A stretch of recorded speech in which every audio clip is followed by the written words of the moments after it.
yang ada di Rumah Sakit Permata Depok merupakan salah satu cabang dari klinik Smart IVF yang ada di Indonesia. Setelah Anda setuju dan menandatangani surat persetujuan, maka akan dimulailah tahapan-tahapan selanjutnya.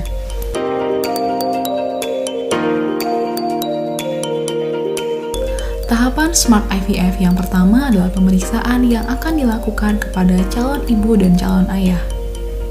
Pemeriksaan yang dilakukan adalah pemeriksaan USG, hormonal, saluran telur, dan sperma.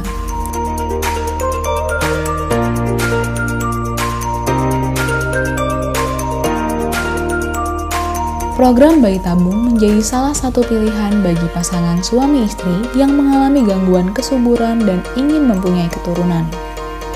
Dalam proses bayi tabung, sperma dan sel telur dipertemukan di luar tubuh manusia agar terjadi pembuahan. Setelah terjadi pembuahan, sejumlah 2-3 embrio akan ditanam kembali ke rahim si calon ibu. Program bayi tabung diindikasikan pada keadaan dengan gangguan fungsi tuba atau saluran indung telur, gangguan sperma berat, PCOS, endometriosis, dan adenomiosis. Pemeriksaan USG transvaginal dilakukan untuk mengetahui ukuran indung telur serta mengantisipasi adanya kista ovarium yang sering menjadi penyebab masalah kesuburan. Dahulu, bayi tabung dikenal sebagai program yang membutuhkan biaya yang cukup mahal.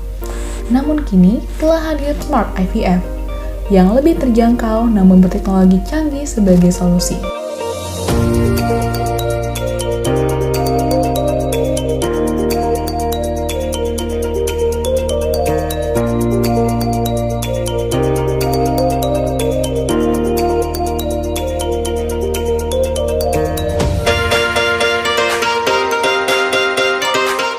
Tahapan selanjutnya adalah stimulasi ovarium.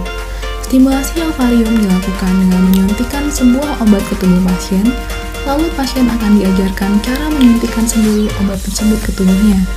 Obat ini harus disuntikkan sebanyak 1-4 kali sehari selama seminggu atau 10 hari secara rutin.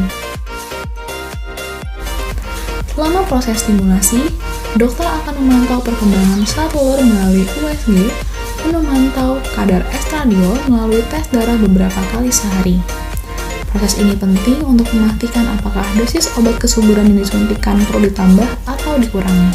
Pemeriksaan keadaan saluran indung telur atau hysterosalpingografi. Pemeriksaan ini dilakukan untuk melihat keadaan dari saluran telur, apakah ada sumbatan atau tidak. Perkembangan folikel dapat diamati dengan cara pengukuran kadar estradiol dan pemeriksaan ultrasonografi melalui vagina yang bertujuan untuk mengetahui jumlah folikel dan mengukur diameter folikel-folikel tersebut. Tahapan selanjutnya adalah pengambilan sel telur atau ovum pick-up. Sebelumnya, pasien akan dibius agar tidak merasakan sakit saat sel telurnya diambil. Proses pengambilan sel telur dalam tahapan bayi tabung ini dilakukan dengan menggunakan jarum khusus yang dimasukkan ke dalam indung telur yang akan mengisap folikel dalam ovarium. Tahapan selanjutnya adalah pengambilan sampel sperma. Pengambilan sampel sperma dilakukan pada saat ovum pick-up. Sperma diperoleh dari cairan ejakulasi dengan cara masturbasi. Di dalam lab embriologi, sel telur yang telah diambil akan dilakukan proses seleksi guna memilih sel telur yang paling baik.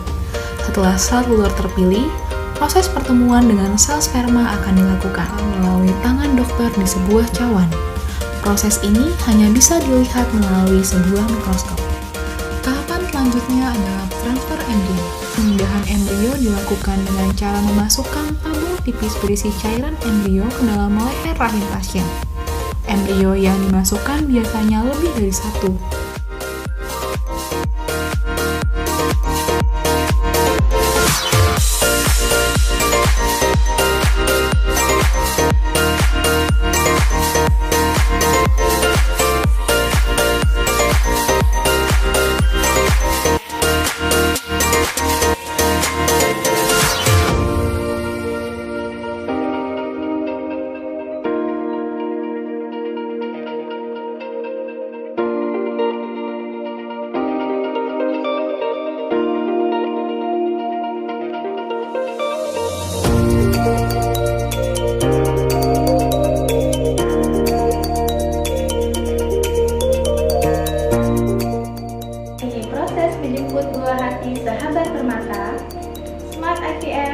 Simple but